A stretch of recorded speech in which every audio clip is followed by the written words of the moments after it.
শোনো, এটা যে কোনোদিনও পসিবল না, কোনোদিনও পসিবল না, মানে পসিবল না, মানে পসিবল না, তুমি যতই চেষ্টা করো না কেন সেকেন্ড টাইম ঢাবিতে চালু হবে না। আপনাদের কাছে অনুরোধ থাকবে, পড়াশোনার ক্ষেত্রে আপনারা যদি আপনাদের সন্তান, আপনি নিজে, আপনার ভাই বোন বা অন্যান্য কোনোভাবে যদি আপনারা মনে করে থাকেন কোনো সীমাবদ্ধতা রয়েছে, কোনো প্রতিবন্ধকতা রয়েছে, ইনশাআল্লাহ আপনারা আমাদেরকে জানাবেন। অন্তত আপনারা আমাকে জানাবেন যে আমার ছেলেটা পড়তে চায়, আমার ভাতিজাটা পড়তে চায়, সে আমার বোনটা পড়তে চায়, আমার নাতিটা পড়তে চায়, কিন্তু আমরা অর্থনৈতিক সীমাবদ্ধতা বা পারিপার্শ্বিক সামাজিক প্রতিবন্ধকতার কারণে আমরা সেটা পারছি না। আপনারা আমাদেরকে জানাবেন, আমরা সেটার যথাযথভাবে, আমরা সমন্বিতভাবে আমরা সহায়তা করবো ইনশাআল্লাহুল আজিজ। তারাও কইতেছো যে ডিউতে সেকেন্ড টাইম চাই, এটা একটা মানে এটা কোনোদিনই সম্ভব না। ডিউতে সেকেন্ড টাইম সম্ভব না।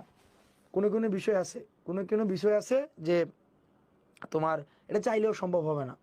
সো ডিউতে সেকেন্ড টাইম চাইয়ে এটা বিষয়টা না করে, বরং যেই জায়গায় সেকেন্ড টাইম আছে ওই সেকেন্ড টাইমের জন্য হচ্ছে তোমার প্রস্তুতি নাও, সেটাই ভালো হয়।